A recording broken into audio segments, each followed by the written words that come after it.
Hey folks, hope you're having a great day. I am flying solo on today's episode of SysAdmin Weekly. And so I'm taking this opportunity to cover a backlog of comments that I've been wanting to get to on the show. We talk about some really great news items, and the main topic that I'm going to focus some time on today is the insane tech jobs environment the tech industry is finding itself in. I've been talking to so many people over the last 6 months in online communities, in person at tech events, that, unfortunately are in a position where they have to be looking for jobs. And so I've been seeing a lot of job postings posted that are frankly unreasonable in a number of different ways. So we're actually going to dissect a couple of job postings today and ask the question, how can this be better? How could the industry improve and make this experience better for everyone who is not only for people looking for a job, but for the companies posting them as well.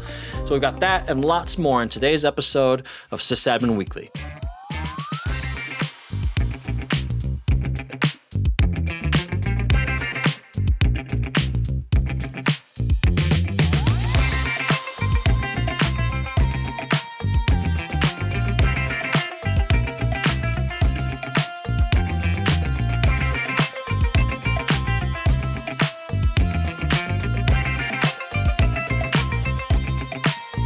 Hey folks, it's a new week. That means it's time for another episode of SysAdmin Weekly.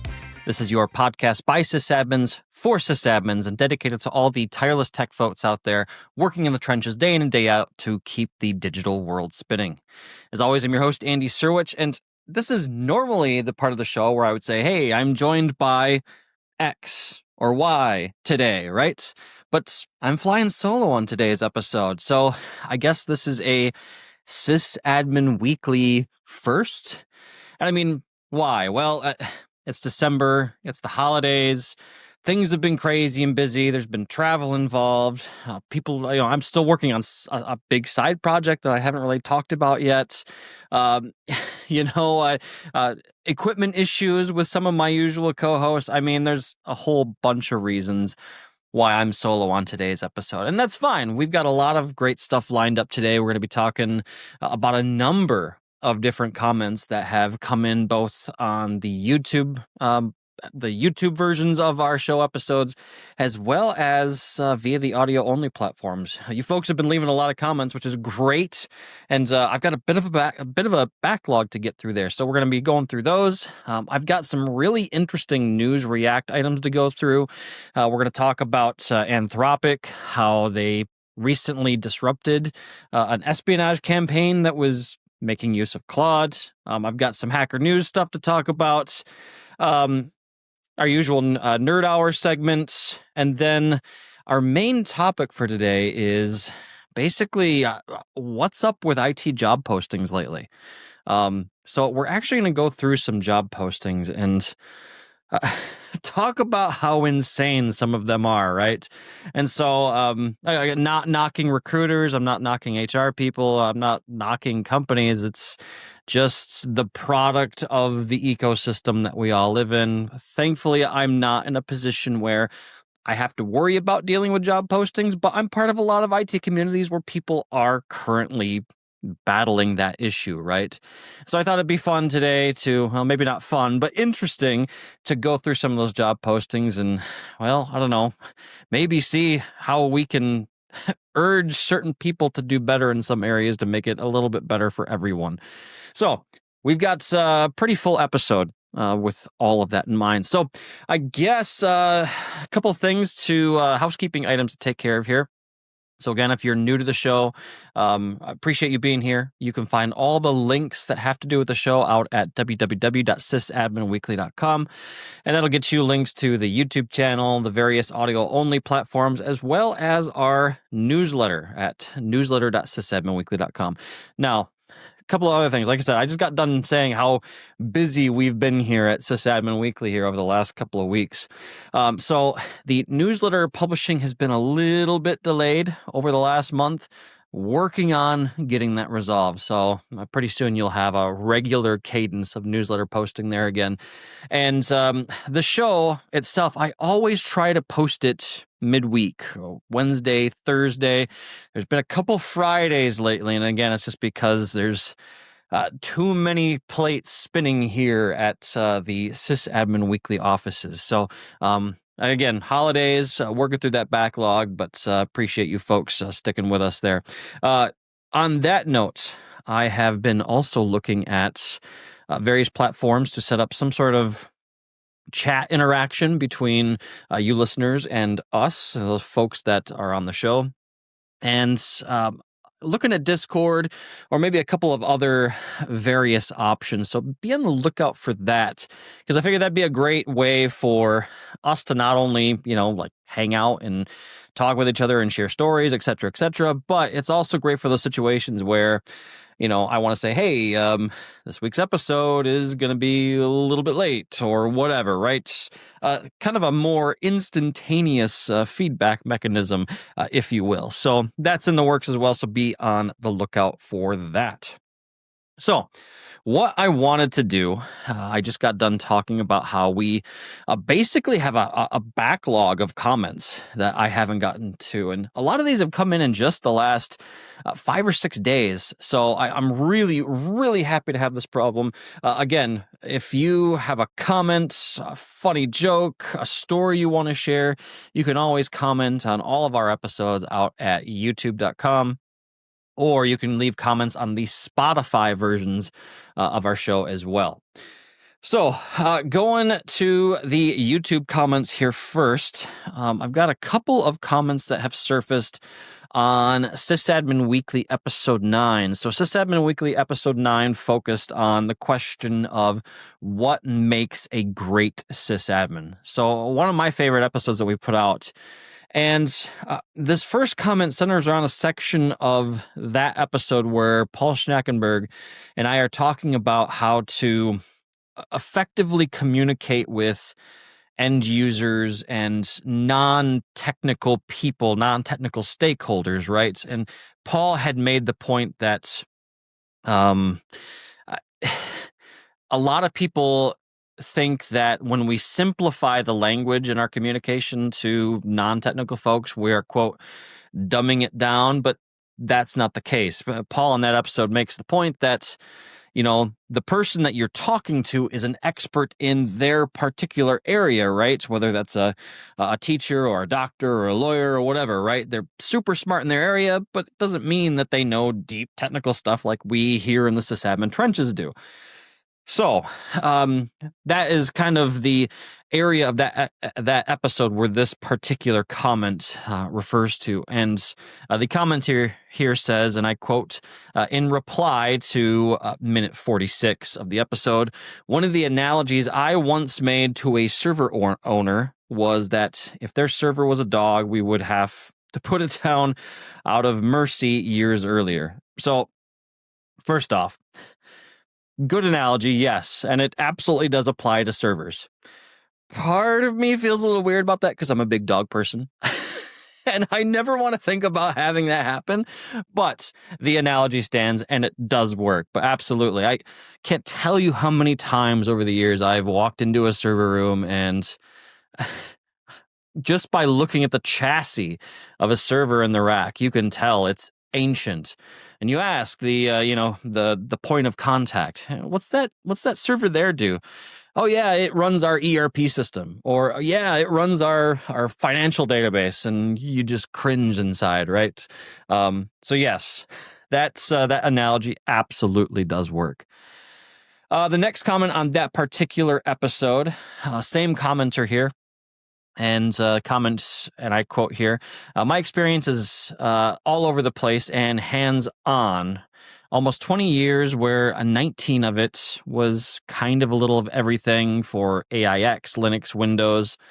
Then I got moved to just Windows. I'm pretty sure the only reason my company likes me and keeps me around is my judgment and ability to connect the dots on issues. I suck at networking. I couldn't tell you anything about arrays and a lot of other basic knowledge most seem to have. But when it comes to keeping the users running and apps up, I'm their guy. So here's the thing with that. That's this is some imposter syndrome here in play, right? And I could speak all day about imposter syndrome, but the key piece here, right, is that very last statement.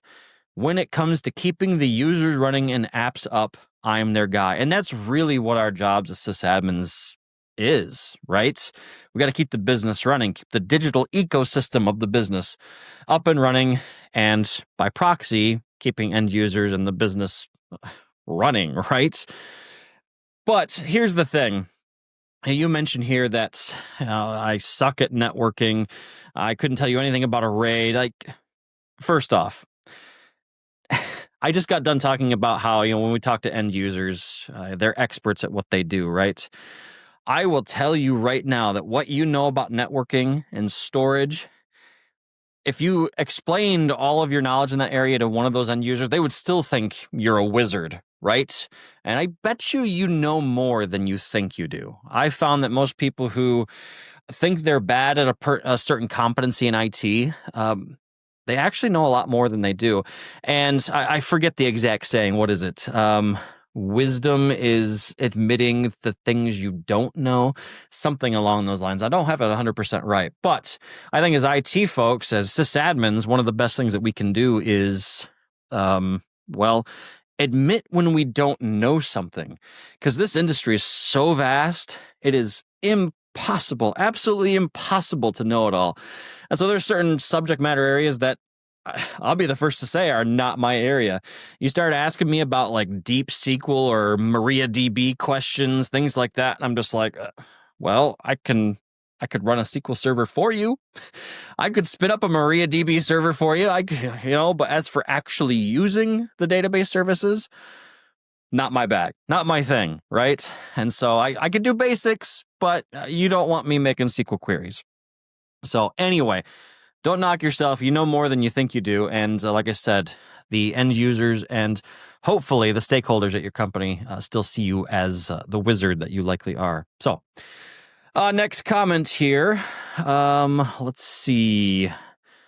So this one is also on that What Makes a Great Sysadmin episode. For the security part, I completely agree. Yes, my company has a dedicated security team. However, they aren't going to catch everything that someone on the actual servers doing the work will. Things like shares set to everyone with full permissions, or a server that somehow has individual IDs for admin permissions. Yes, this is a good point, right? And for some larger enterprise-sized businesses, right, they're going to have some sort of dedicated security team. And while, yes, I found that a lot of security teams will be on the ball about things, they'll have proper monitoring in place, they'll have observability in place, so they're getting proper alerts. Hopefully they're triaging those alerts effectively, right? And they've got their processes and procedures in place. But still, once in a while, there's always going to be that thing that it just doesn't surface for whatever reason, whether it's a legacy piece of software or an old system, or like you said, you've got shares set to everyone full, which is not great in terms of privilege of least access, right? Yeah. So there's always going to be those things that the security team is going to need help on. And so with that point, I think the section of that you're talking about in that particular episode was where I think it was me that was making the comment that security knowledge is no longer optional for sysadmins. You at least have to have some security knowledge, right? And at least get to the point in your skill set where when you're deploying something, when you're configuring something, you kind of start thinking about things in terms of how could this be exploited, or how could this be compromised, or what's the risk? You need to get good at measuring risk. And unfortunately, a lot of us in this field didn't set out to step into that role, but that's the world that we live in, right? So anyway, yes, good point in that comment. Another comment here going all the way back to SysAdmin Weekly episode 2 that came out much earlier this year. And that one centered around what is new with Hyper-V and Windows Server 2025. And the comment here. Such a great video. Thank you. Appreciate that. Hey, gents, the subject of GPU sharing, so GPU-P, is so confusing. Some of the info out there seems to say that a Sapphire Rapids-based CPU, that's on the Intel side, if I remember correctly, a Sapphire Rapids-based CPU is needed to share on quote-unquote approved GPU with VMs on Windows Server 2025. Other videos / info don't reference this. Can you comment if Windows Server 2025 can simply pass through a complete GPU, NVIDIA A2 in this case, without any partitioning to a single virtual machine on a second generation Xeon-based server? If this can work, can you point us to step-by-step instructions on this, please? So, I'm going to preface this by saying I personally have not done a lot with GPU-P yet. It's on my list. I haven't gotten there yet. I know the basics. Basically, GPU-P is the feature in Hyper-V that allows you to take a GPU or collection of GPU and start slicing off portions of them and allocating those portions to different virtual machines. Now, what you're talking about in this particular case sounds like you want to take a whole complete physical GPU and assign it specifically to a single virtual machine. So a one-to-one correlation here. Now, I don't know if GPU-P can do that full allocation, but I believe DDA can. So discrete device assignment. It's a completely different feature. So go out to Microsoft Learn and read through some of the discrete device assignment Learn documents. That may be what you're looking for in this particular case. That should allow you to take a physical GPU and assign it to a specific VM. So that should take care of you in this particular case. What I think I'll do, and this actually is a great idea for a future episode, is I'll plan on doing a GPU-P episode. So I've got Eric as one, but I've got a couple other guys that I think might be a good fit for a GPU-P episode. So we'll see if we can make that happen. So appreciate the comments. Let's see, couple other follow-up comments here that I wanted to get through. Like I said, I have a backlog, which is a great problem to have. Looking out on the Spotify comments now. So we've got one here on episode 28, which was my favorite episode, SysAdmin Horror Stories. That was our Halloween-themed episode this year. The commenter says, this episode was great, and I loved the collab where Andy, Eric, Paul, and Mike joined this episode. So there were 4 of us on that call instead of the usual 2, or in this case, in today's episode, just me, where it was myself, Eric Styron, Paul Schnackenberg, and Mike Nelson. We all got together and shared our SysAdmin Horror Stories. And the commenter continues here. God, the story with the flooding, I can only imagine the eerie sloshing steps one takes into the room, crossing your fingers, hoping the damage is maintainable. And Eric's quote, you can bring all the subpoenas that you want. We can't bring what we don't have. Hits hard, haha. There's a joke about Microsoft retention hold of 90 days I can't make. So, couple things here. Yes, in that particular episode, we had 2 different SysAdmin horror stories that we shared about flooding incidents. One of them was my own personal experience many years ago, where we had a server room that had flooded with about a foot worth of water in the entire room. The 2 doors that led into this room, this was in a high school, so not a perfect data center facility, right? But this particular room had those, those rubber sliders, that rubber sleeve that goes along the bottom of the door. So it kind of effectively acted as like a water break, right? So it kind of turned the room into a pool. Anyway, if you want that whole story, go check out that episode 28. So, yes. That sloshing sound when you step into the server room after a flood is not a great feeling, right?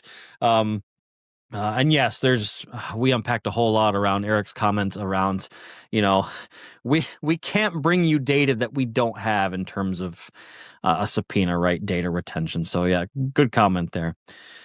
Let's see.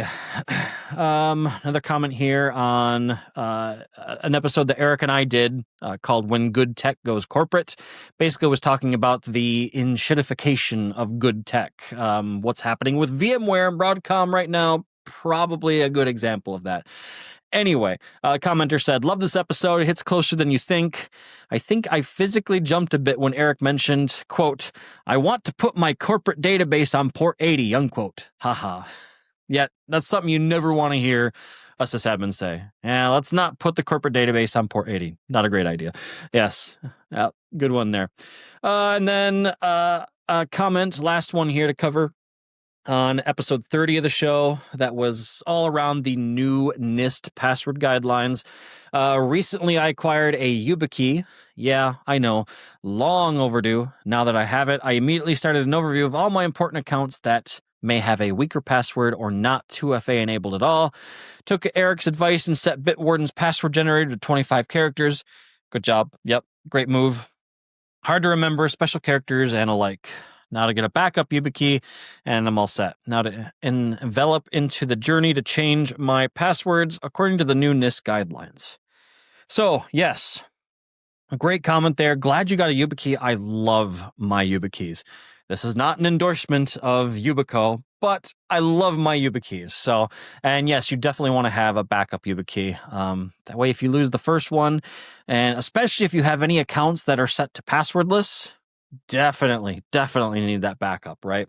So anyway, appreciate the comments, folks. Again, you can comment on all of the YouTube versions of the show. You can also leave comments again on the Spotify version of the show as well, too. Now, so we are 20 minutes in. I have 2 recurring segments to get to here, and then we'll get to our main topic. So those that watch the show / listen to the show regularly know we always do 2 recurring segments here.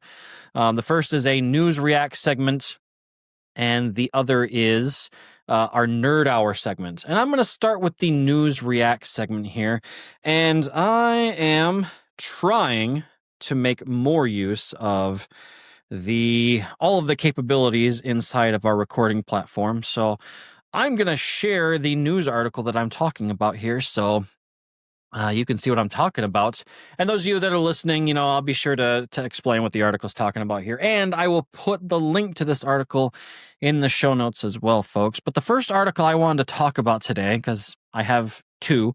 The first one I wanted to talk about was this report from Anthropic. This came out on November 13th. And we've talked about it a little bit on the show today, but more largely the security industry as a whole. We've been talking about this whole idea of, well, with AI agents coming out, we're going to see a entirely 100% driven AI-enabled attack surface at some point. And it's kind of funny. I was talking to somebody, in my day job earlier today about this particular issue and about how a lot of us in the security community were like, yeah, that is a legitimate issue. That's a big concern. And in terms of like, what do we do about it? It feels like a lot of the security community is just kind of like shoulder shrug, like, we don't know yet. I mean, don't get me wrong. There are some companies that are starting to try to wrap their hands around this, but there very much, in my opinion, seems to be a let's innovate first and secure all the things later, right? So anyway, what I wanted to highlight in this particular report from Anthropic is they talk about how they disrupted the first reported AI-orchestrated cyber espionage campaign. And if I remember correctly here, yes, right here, they say the threat actor, whom we assess with high confidence was a Chinese state-sponsored group, manipulated our cloud code tool in attempting infiltration into roughly 30 global targets and succeeded in a small number of cases. So it goes on to say that the operation targeted large tech companies, financial institutions, chemical manufacturing companies, government agencies, etc. So I'm not going to go through the whole article, but to give you an idea of kind of how this played out, I wanted to talk about the different phases they laid out in this article. I mean, they even have a nice diagram of the attack chain. It's a really well done article. So again, I'm going to put it in the show notes. But in terms of the life cycle of this attack, what they talk about here is in phase one, I'm quoting from the article here, the human operators, and it's funny how they have to call out the human operators in this particular case. Anyway, I continue. The human operators chose the relevant targets, for example, the company or government agency to be infiltrated. They then developed an attack framework, a system built to autonomously, keyword there, autonomously compromise a chosen target with little human involvement. And so basically what they did is they used Claude Code as an automated tool. And you're probably asking the question like, well, aren't there guardrails in place? Yes, and the article actually talks about that. They say that Claude is extensively trained to avoid harmful behaviors like engaging in a cyber attack. But they say that the attackers were able to jailbreak Claude. Now, if you're not familiar with what a jailbreak attack is on an AI, a chatbot, basically it's the concept of making the chatbot do things that it was not intended to do. So the earliest jailbreak method that I can remember is the Dan method with GPT years ago.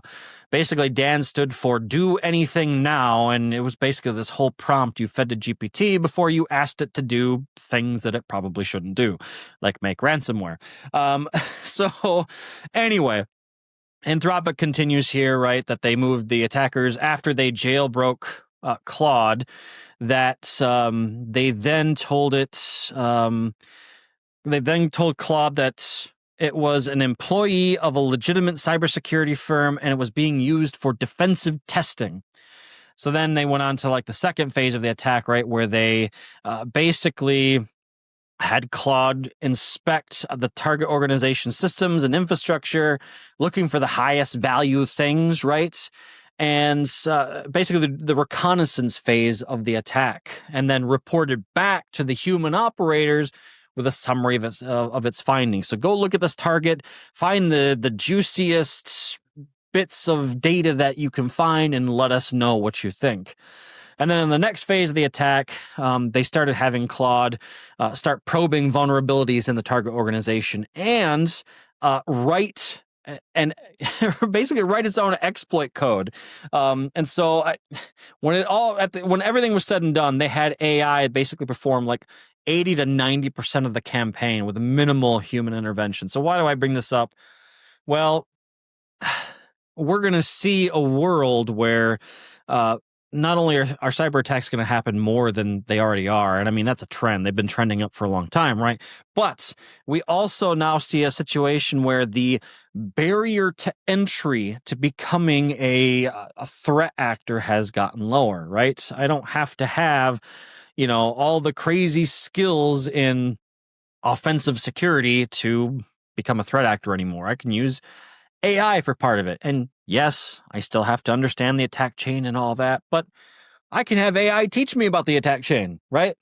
Anyway, that's probably a whole episode in and of itself, but I'll put that article in the show notes, folks, so you can take a look at it. All right. So, not so much a news article, but I wanted to share this with our audience. I saw this and I had to laugh. And for those of you that are listening and not necessarily watching, I am showing a YouTube channel. It's the YouTube channel of game trailers. So based on the name, they show game trailers, right? And this is a trailer for a what I assume is a new game called IT Specialist Simulator. It's the official launch trailer. And so basically the description here, right, is don't miss the launch trailer for IT Specialist Simulator, an immersive information technology simulation game developed by Pixel Team Red. Players will diagnose a suite of issues, from network problems, server issues, and more, to solve problems and rise through the ranks. Now available on PC via Steam. So if you're a gamer like me, you can go be a sysadmin at your day job and come home and play IT Specialist Simulator, right? So you've got it all day long. So, if you want to check out the trailer, I'll put a link to it in the show notes. But it's funny, if you watch the trailer, it shows them actually, connecting switch ports to patch panels and diagnosing issues, running help commands at command lines. It was kind of comical. But anyway, I digress. So, with that, the next thing I wanted to talk about was the Nerd Hour segment of our show. And basically, you know what? Why don't I just do this? So, for Nerd Hour, what I have been doing, a description of Nerd Hour really quick. So this is our segment of the show where usually my co-host and I, we talk about the geeky, nerdy things that we have been doing in our personal lives or our professional lives. Well, my thing lately has been setting up K3S, which is Kubernetes Lite, basically, in my home lab. Now, you'll often hear the term K8S, which is the full-blown Kubernetes, but K3S is a lot of the same functionality, just a bit on the lighter side. And so I have, let me log in here. There we go. I always have to focus because whenever I'm putting in a username and password live on we're not live, but recording, I'm always afraid I'm going to fat finger it. So basically, this is what I've been working on in my Nerd Hour time lately, right? It's basically setting up a what amounts to a 4-node Kubernetes cluster in my home lab. And so basically what I've got here is I've got this cluster with 4 nodes. And why am I bringing this up, right? Node 4 is unavailable, so I'm going to have to check that out. But anyway, Kubernetes, if you're not familiar with it, is basically a way for you to run containerized workloads at scale. Basically, it's how Google runs all their stuff and all the big players run their stuff, right? It's cloud native to the 10th degree, right? And so I've been actually moving a lot of my home workloads off of my old Hyper-V clusters into this Kubernetes cluster instead. And the one workload I have managed to move is my DNS stack. So I utilize Cloudflare D, which allows me to run DNS requests over HTTPS, fully encrypted. And then I have a couple of Pi-hole workloads internally that then reference Cloudflare D as its DNS source. So I'm still getting all the power and filtering of Pi-hole, but I am also getting encrypted DNS lookups through Cloudflare D. Now, Pi-hole itself is not a stateless workload, which is kind of what Kubernetes likes to focus on. But you can still run stateful workloads with Kubernetes. It's just not as ideal as stateless. Pi-hole is not really cluster aware. So if you're using like a Kubernetes load balancer in front of it, sometimes you don't end up in the right instance. And so I have since been looking at replacing Pi-hole with Blocky, which is more of a stateless DNS filtration service. So I'm planning on doing an episode on Kubernetes, specifically K3S here, at some point in the near future. But for the sake of time, I think what we're going to do now is we are going to move on to our main topic for today's episode. And so I think I want to preface all of this. Let me get over here. I pulled up Indeed here, and we're going to get to Indeed here in a second. But I want to preface all this with a couple of things. One, again, just kind of a reminder of what our main segment here is today. We're going to go through some job postings because from what I've been able to see through all of my various IT communities, the different networks I'm part of, is that it is rough out there in the tech job scene right now. People are regularly not getting callbacks. They're having all kinds of issues working with recruiters. They're getting ghosted. It's rough, right? And so I want to preface this, and we're going to go through some job postings and talk about why some of them are problematic. And but before we get to that, I want to preface this by saying this is not a dunk session, right? I'm not being anti-recruiter here. I'm not being anti-HR. Job postings are, I guess, what I would call signals, not necessarily evil, right? Um, but signals can be, I guess, kind of confusing too. And there's a lot of confusion that you see in job postings. And like I said at the beginning of this episode, I'm fortunate in that I'm in a place where I don't have to deal with this horrible job market, thankfully. And I'm very thankful for that. But I have a lot of friends that are dealing with it. So that's why I thought it might be interesting to do this for today's episode. So again, we're going to look at some job postings here. Again, I'm not dunking on HR or recruiters or anything like this. If anything, I'm hopefully providing some feedback that we can make the whole ecosystem better in some way, right? Now, most of these postings, right, they're not malicious. They're just, it's the result of too many people over time copy pasting requirements, right? So, I mean, it's the results of the ecosystem we're in, right? HR doesn't necessarily understand the nuance of various line items in the job posting, right? They don't know what this skill entails or this skill entails. They just know that, the business I work for has a need for this type of person with these skills, and this is the budget, right? And so they post it out there without ever really thinking a whole lot about it. And I guess even with the current IT job market aside, I think there's a good point here to be said that job postings matter more than people think, because it shapes things like candidate expectations, dictates and defines career paths for people, right?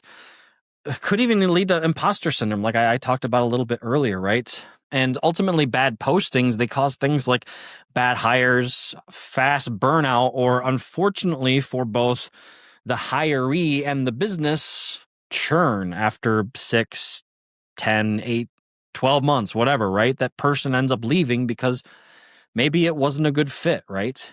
And so what we're going to do here is we're going to just kind of scroll through. I've got Indeed pulled up here, and I haven't really looked at any of these yet, right? So I'm going to be looking through this, reading out the posting and commenting on it here. But I'd be curious if you have run into any outlandish or insane job postings where things just didn't work very well in the job posting. Go ahead and leave a comment on the YouTube video or the Spotify episode. It'd be really interesting to hear about that. So what I've done here is, like I said, I've got Indeed pulled up here, and I've just done a basic search for system administrator in the United States, right? That's basically what I've done here.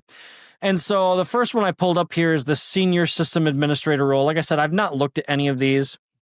So I will be reacting in real time here. So in terms of full job description here, right? So are you a collaborative problem solver who thrives on building reliable systems and supporting technology that drives results? So, pretty standard here, right? And here we get down into the core roles, right? So maintain and manage our M365 environments, including Exchange Online, Teams, and Azure AD. So first off, I like this, right? Right off the get-go, this is defining a lane, okay? This job will be driving in the Microsoft 365 lane. So already I'm thinking okay, if I was ever going to, if I was a candidate applying for this job, M365 skills are front and center, right? So configure, upgrade, and okay, now it's getting a little interesting now. Configure, upgrade, and support our on-premise server virtualization environment. Okay, so depending on the size of the organization, if this is an SMB, maybe a smaller SME, this would probably be fine, right? Because they're probably not large enough that managing their M365 environment is a full-time job. But now we've got two different roles here, right? We've got the on-premises sysadmin virtualization role, and we have the M365 cloud role. Further roles here define: configure and maintain Windows Server environment, including patching and ensure system reliability. Okay, that goes without saying. Monitoring, provide level 2, L2, L3 support for corporate IT systems. So far, assuming it's not a massive company, I think it's reasonable so far. What we're looking for, a bachelor's degree in information technology, computer, or related field. So this is one thing that I tend to not agree with most job postings these days. We actually had a friend of the show. I actually read some of his comments earlier in this episode, Clay, on a couple episodes ago, where we talked about, university, going to university for IT, and the certification route as well, and whether one or the other prepared you better to be a sysadmin. So be sure to check out that episode. I'll link that in the show notes. But I think most sysadmin, most tech jobs, this line should read bachelor's degree in information technology, computer science, or related field, or equivalent experience, right? Because if they mentioned virtualization, so I'm assuming VMware probably, right? M365. If I have a candidate come to me that doesn't have a degree, but they've got, M365 certifications like crazy. They've got their VCP. I'm assuming the VMware certification is still called the VCP, VMware Certified Professional. They've got the skills to do that, right? So why would I limit my job choice just based on this arbitrary degree requirement, right? So anyway, I'll get off that soapbox. Continuing on with what they're looking for: strong team, troubleshooting, problem-solving skills. All this is pretty standard. Solid understanding of M365 services. So again, reiterating what they're looking for in the skills. A couple other skills, things that have come up here that they didn't mention before: network infrastructure, firewalls, and security best practices. So now we've gone from M365 admin and on-premises infrastructure admin to also network admin and security admin. So again, if this is a very small company, probably not a huge deal, but this is a company of any size. Now we're talking about multiple job roles. And this is a common theme that I have seen talked about time and time again in my IT communities in the last 6 months, right? These job postings that just want all of these different roles. There was one job posting I saw for, it was like a developer role. They listed all the different languages and all the different, sprint methodologies. And I'm not a developer, but I know enough that when I looked at that job posting, it was a post on social media. The top comment was, this is an entire development team that you're asking for. And they were absolutely right? And so that's a common theme that we see with a lot of job postings lately. So, okay, so they do mention certifications here, right? But like I said, that needs to be listed along with that bachelor's degree line item, right? And then the rest is pretty standard. So in terms of job postings that I've seen talked about on social media, I think this one is okay. It's going to come down to, pay and all that type of stuff, right? But I think what they're asking for is reasonable, assuming they're of smaller size, right? Anyway, let's look. Excuse me. Let's look at another one here. Okay. Senior Cloud Systems Administrator. So we got 95 to 115K a year in Texas. I don't know what cost of living in Texas is, so I don't know if that's good or not. But let's look at job details. Benefits, job description. So it talks about the company, right? Okay, here we go. So the Senior Cloud Systems Administrator plays a key role in supporting and evolving company names, infrastructure. This role is responsible for designing, implementing, and maintaining both cloud-based and on-premises systems with a strong focus on security, scalability, and efficiency. Oh man. The cloud systems administrator will manage infrastructure services, performance, identity management, endpoint compliance across Windows and Mac environments using Microsoft tools such as Azure and Intune. Ugh. All right, a couple things here. So they want somebody that has cloud experience, that can also manage on-premises systems, that can do identity management, but also has the endpoint management skills to handle compliance across both Windows and Mac OS, which are fundamentally different operating systems. I'm not saying it's impossible, but you're asking for different skill sets there. They call out Azure was kind of a given based on the title of the job, right? Cloud Systems Administrator, but also mentioning Intune. Now, everybody on the show, all our listeners, they know I've always been a big Microsoft guy. Intune is one area I have never really gotten into. Because it's been years since I've done anything with desktop administration. It's just not my thing. I've always been more on the back end infrastructure stuff or security, these days. But you're asking for an awfully lot of different skill sets with this particular role. Going on here, right? Architect, implement, and maintain secure, scalable cloud infrastructure solutions. Okay, here's another one. Manage and monitor systems across Windows and Linux environments in Azure. So the candidate has to know Windows, Mac OS, and Linux as well. You have to know every single operating system. And a lot of people do, don't get me wrong, but a lot of people are siloed as well. Let's see. Experience with Azure NSGs, deploy, manage, and secure Mac OS devices using Intune.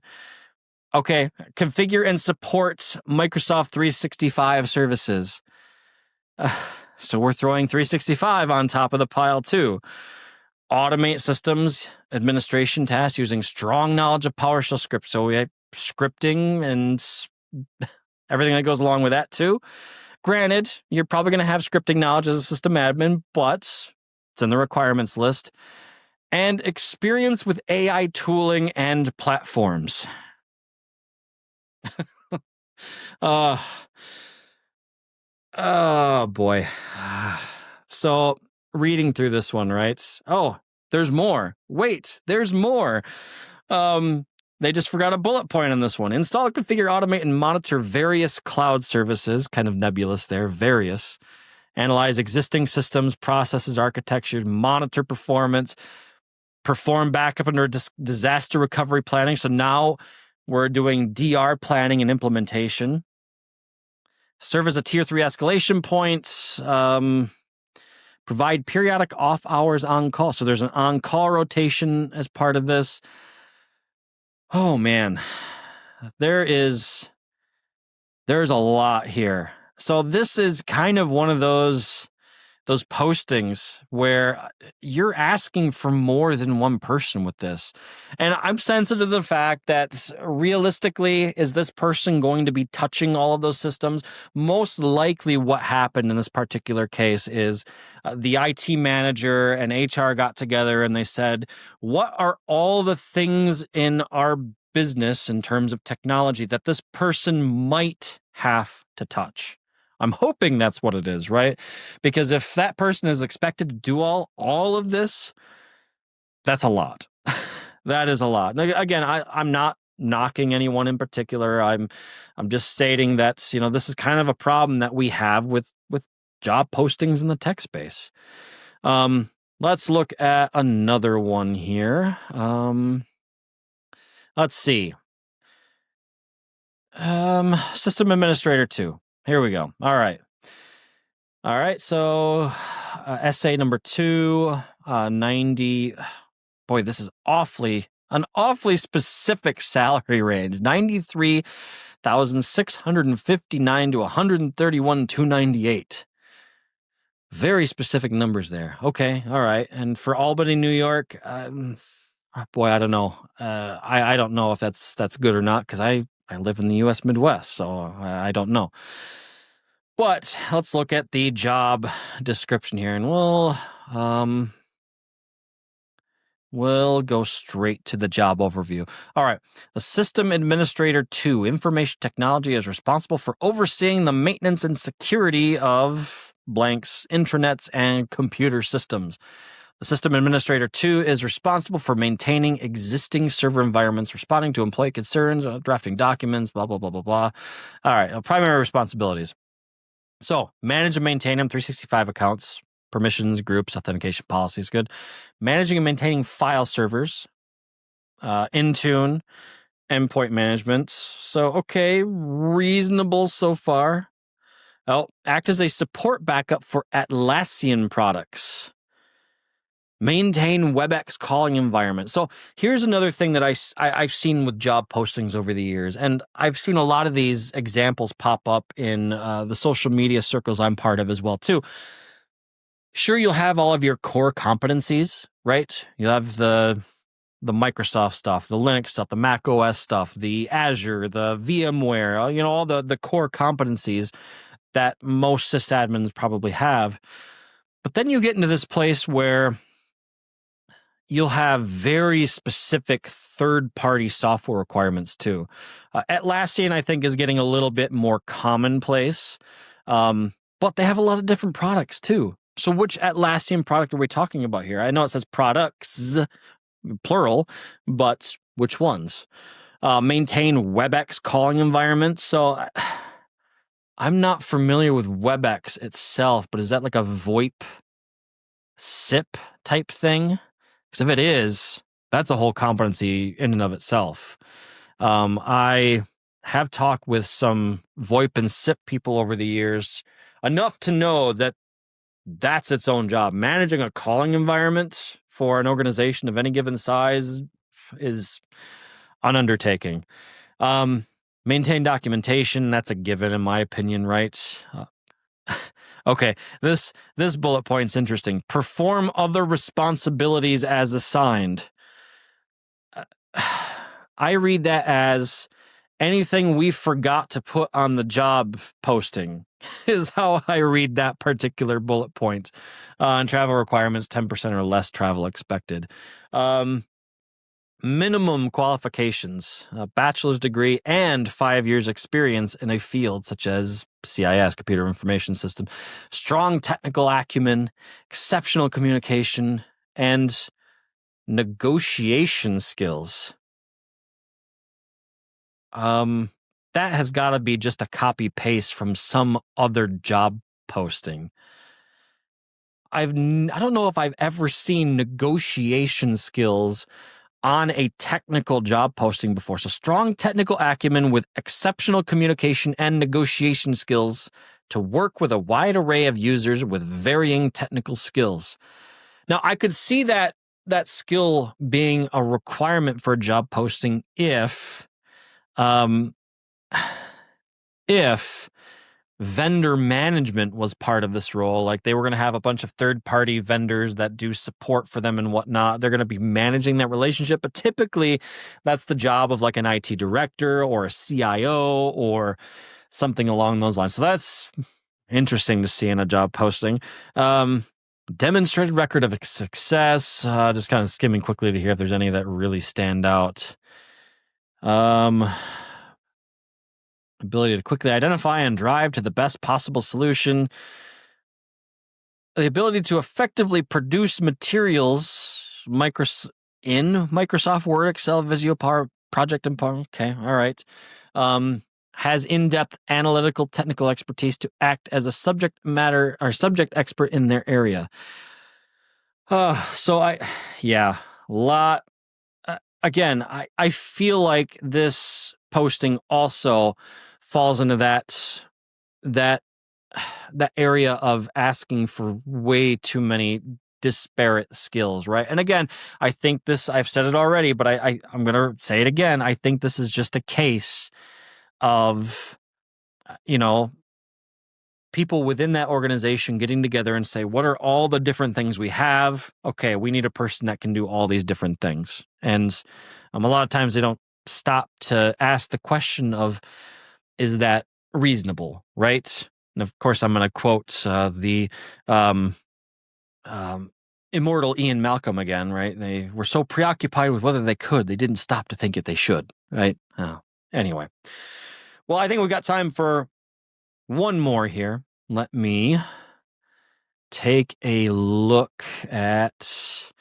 Okay, it looks like we got one in the medical space. I wish Eric was on the show here. I'm going to have to ask him about this later here, but we've got one for IT systems administrator in Waukesha. I think I'm saying that right. Waukesha, Wisconsin. So technically the Midwest, $75,000 to $85,000 a year. If this is L1 systems admin, I could see that maybe being okay, depending on what they're asking for here, right? So let's see. Primary responsibilities: system and network management. Maintain and secure the organization's network infrastructure, including Wi-Fi access, routers, and firewall. Okay, so network management, not unusual. Administer physical security systems such as door access control and security cameras. So right off the get-go, we're talking two very different things. And I say this because I've spent the last 5-6 years in the cybersecurity space now, enough to know, and I've had enough security training over the years to know that when you start talking about physical security, doors, cameras, locks, things like that, physical security is a very, very different monster than cybersecurity. Do some of the same concepts apply? Sure, but it is a very fundamental different thing. So I've always found this odd when I see businesses that put like that physical security burden on the IT department, right? This seems like more of an ops department type of role. I even feel like this would sit better with like building maintenance, maybe. Right? A department that actually does physical work on the building seems like this would be a better fit for them. But that's just me. I'd be curious to see all of you listening. Where have you seen that role typically fall? I've even seen this outsourced a lot of the times too, but to put it on top of the IT systems admin is a little odd. 365 is included here, right? And okay, so reading this, I'll read it out so the folks listening can hear the whole thing. Manage Microsoft 365 services, including SharePoint, Exchange Online, and Entra ID. I'm glad that they go out to point that it was formerly Azure AD. So that's nice. With a focus on single sign-on integrations for platforms such as HubSpot, ClickUp, and Dropbox. So, as a sysadmin, I have a couple of alarm bells going off for me here. All right, so they mentioned 365 and SharePoint, which is often used for file storage these days, but they also mentioned Dropbox. So is this a situation where the IT systems admin may be walking in to, that could be shadow IT. They have a bunch of users that just decided to use Dropbox, or maybe they're mid-migration. Maybe they're moving from Dropbox to M365. There's drama involved in that. I've been in IT long enough to know that there's drama in that particular combination of some sort. Anyway, this also indicates you're going to have at least some working knowledge of HubSpot and ClickUp. HubSpot, I've worked with a little bit over the years. Not bad. ClickUp, I have no idea. But again, third-party app knowledge listed out here in the job description. Oversee and optimize implementation of Microsoft EDR. Okay. Develop, maintain standardized workstation configurations. Standard. Okay. Yep. Ensure email deliverability through DMARC and DKIM configuration. SPF nowhere to be found. I found that a lot of sysadmins, DMARC and DKIM isn't something that's really bubbled up on their radar. If you're not familiar with what DMARC, DKIM, and SPF are, they are email authentication protocols. And I don't mean like, login, usernames, passwords type of thing, but actually verifying the authenticity of a piece of mail. SPF basically says these are the mail servers or services that are authorized to send mail on my domain's behalf. DKIM is basically puts a digital stamp on each piece of mail that, when it's the same on the recipient side, basically verifies that that piece of mail has not been tampered with or changed in transit in any way.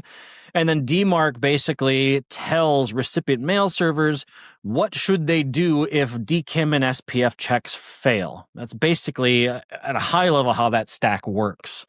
And so I've seen a lot of sysadmins that they've seen the acronyms, but they don't necessarily have a really deep understanding of how they work. So it's odd to see that actually called out on this particular job posting.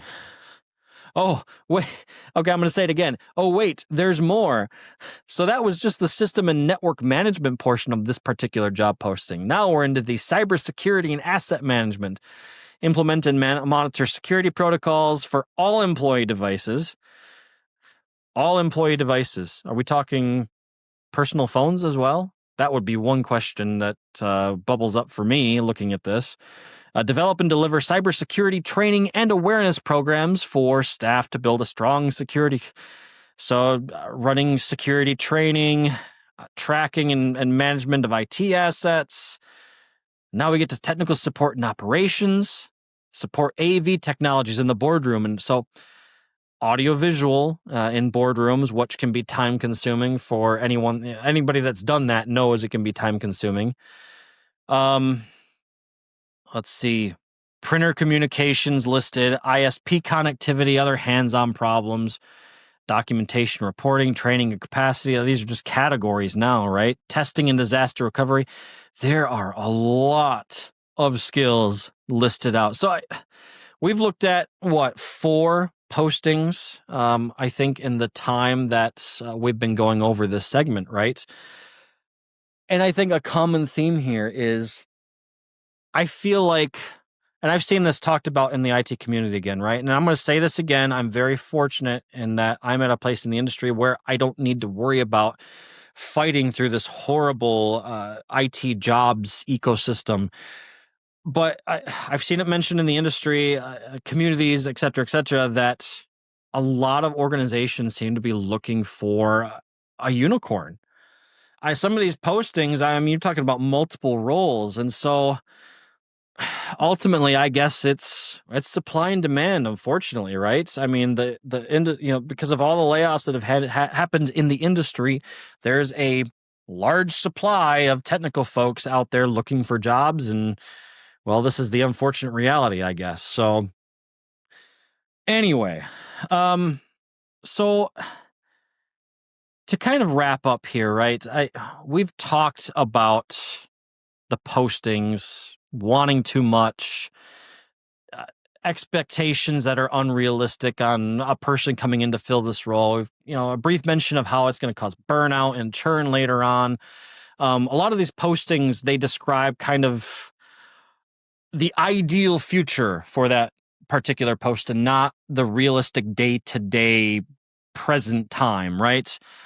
And ultimately, this what we've seen and talked about today, it hurts everyone, right? It hurts candidates because it gives them imposter syndrome, like, I don't have that, or I don't want to do that. And they make it feel like it's a bad job fit. So maybe you have highly qualified people that don't even apply because they don't absolutely check every box on this insane list, if I may say. For teams, people that do get hired, it leads to burnout. You have attrition issues. And for companies, there's a downside for these businesses trying to hire as well. You're going to slow the hiring process. You're going to have the high cost of churn. And I mean,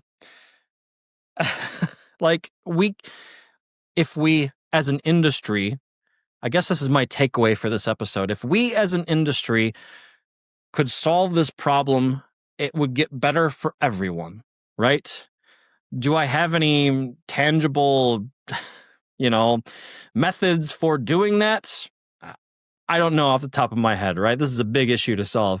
But I think for those organizations that are starting to post these offerings, they really need to sit down and ask themselves, is this posting realistic? I think if I was, the hiring manager for any of these postings, that would be the first thing I would ask. Is this realistic? Yeah. When we talk about what, if you're candidates, kind of one of my other closing thoughts here is if you're having to deal with this job ecosystem, right? You're out looking through postings like this, trying to find something. What some things that you could actually look for that I see is, okay, you see a posting like this with all these different things on it, right? It doesn't seem like a realistic expectation. You can do things like try to, figure out what team size is, or even ask the question, right? What's the team size? What do the escalation paths look like? Who has decision-making capabilities, right? What does the makeup of the team look like? So as you're having conversations with that particular company about maybe going to work for them, maybe all of these different line items aren't a concern. Oh, these team members deal with the security stuff. These team members deal, and maybe you'll have to touch these things over here at some point, right? Maybe that's what the reality is. And most likely that is what the reality is. But you need to ask those questions to find out, right? Other key things that I think not just for IT jobs, but any job, right? How is success measured? If I'm going to, come on and do the IT work for you, what are my KPIs? Key performance indicators, if you're not familiar with what that stands for. If there's on-call involved, what does that look like? I have seen so many techs over the years get burnout by on-call. It's terrible. Who has ownership of budget, right? And I guess what it comes down to is not necessarily what the title of the job is, but how do problems flow through the team? How do they get resolved? How is the work burden shared amongst the team? Is there a team? Might be a relevant question for some of these postings at smaller companies, right? Anyway, I'm sensitive to the fact that we can sit here and we can complain about the state of job postings and the state of the job industry, right? Realistically, job postings are never going to be perfect. I don't know as I've ever seen a posting that was truly 100% in line with what the reality was. But I think if you're applying, you have to look at these critically, and you have to use the posting to really craft those questions that you're going to ask should you get an interview, right? And I think at the end of the day, the goal isn't a dream job. Yes, you should chase your dream job, right? But really what you're looking for is you want expectations to align, I guess is one of my other key takeaways. And that's what this whole process is about, right? Aligning expectations. So anyway, with that, I've kept you for an hour and 5 minutes now. I can't believe I've been talking that long on my own. People that know me will not be surprised by that. Anyway, I appreciate you guys spending some time with us. As a reminder, you can find all the links associated with the show at www.sysadminweekly.com. And again, if you want to you can leave questions, but if you want to leave questions, comments, etc. on any of the episodes, you can do so out on YouTube or on Spotify as well. Or if you want to reach us directly in the inbox, you can reach us at contact@sysadminweekly.com. And with that, I'll let you get back to your day/week. Stay safe out there, and we'll see you again next week for a future episode of SysAdmin Weekly. Have a good one.